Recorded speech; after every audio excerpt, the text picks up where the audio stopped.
I'm nurse practitioner, pediatrics here at Preferred Medical Group, and we're going to talk a little bit today about safe sleep practices for your newborn. I'm going to do a couple of things to show how to swaddle. Now, is swaddling safe?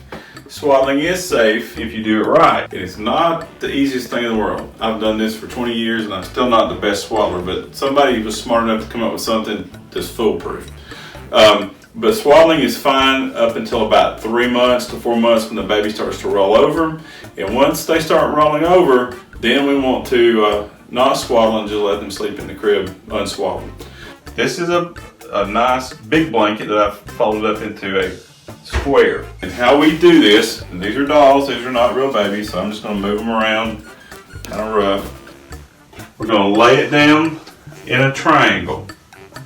We're going to bend the top down just a little bit. We're going to take baby's head and put their shoulders right on the top part of the fold. I'm going to take my short end and I'm going to wrap, and you can either wrap it around the arm like this, or you can wrap it across the body like this, tucking under. Then I'm going to take the bottom part and fold up and over and bring over to this side. Finally, tucking the right arm in with the longer corner, pulling over, and pulling it tight, but not so tight that the baby can't move, but tight enough to where they feel secure, and tucking underneath baby. Baby's arms are safely down by their side. They're comfy, they're cozy, they feel like they're with their mom, and they sleep very well like that.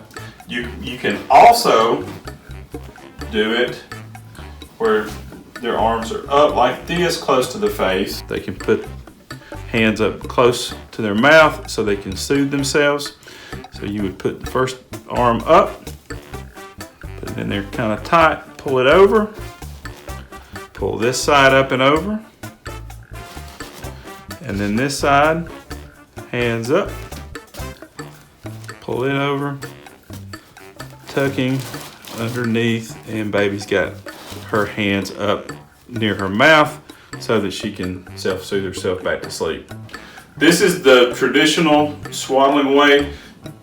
These nursery nurses make it look easy. It's not that easy, but you can figure it out if you get a good big enough blanket.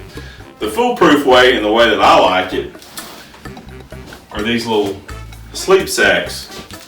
And it's like a baby sleeping bag basically. Has nice Velcro wings, as I call them, and it's a little sack with short sleeve arms. The way you do that, you place baby in here, put his arms through like he's putting on a little jacket, and then it's got a full length zipper, and see there's tons of room down here for his legs.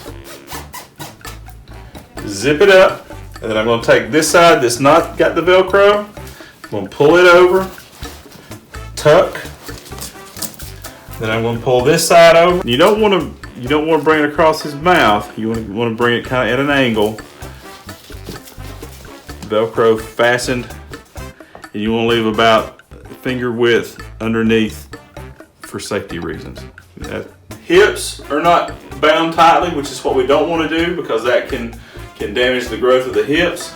And his legs are free in case he wants to kick his legs around.